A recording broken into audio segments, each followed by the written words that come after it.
Bismillahirrahmanirrahim. Alhamdulillah Rabbil Alamin. Ar-Rahmanir-Rahim. Malik Yawmiddin. Iyyaka na'budu wa iyyaka nasta'in. Ihdina siratal mustaqim. Siratal ladzina an'amta 'alaihim ghairil maghdubi 'alaihim waladdallin. Amin ya Allah. Ito po ang inyong lingkod, si Mark JR. At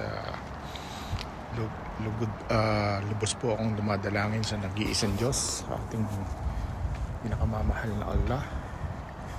Aking dinadalangin ang aking pasyente na marahil sa mga oras na to ay kunin na siya ng ating nag-iisang Diyos at kasama ng mga pamilya niya na nagdarasal sa kanya, sa kanyang pagpanaw. Hindi natin alam, anytime soon na kukunin na ang kanyang buhay.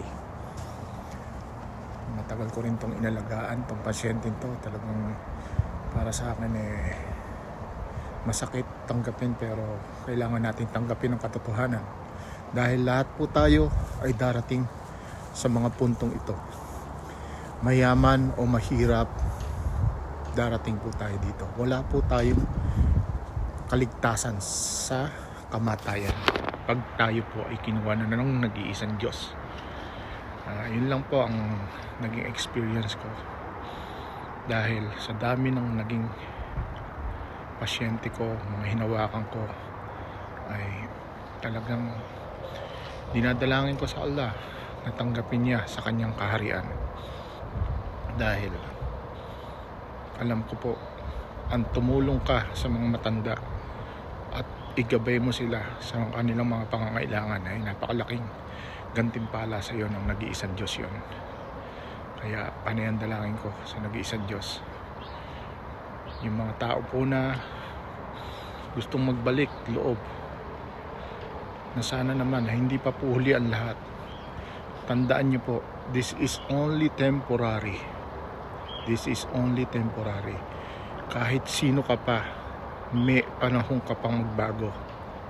May panahon ka pang magbago. Huwag kang magpadala sa demonyo.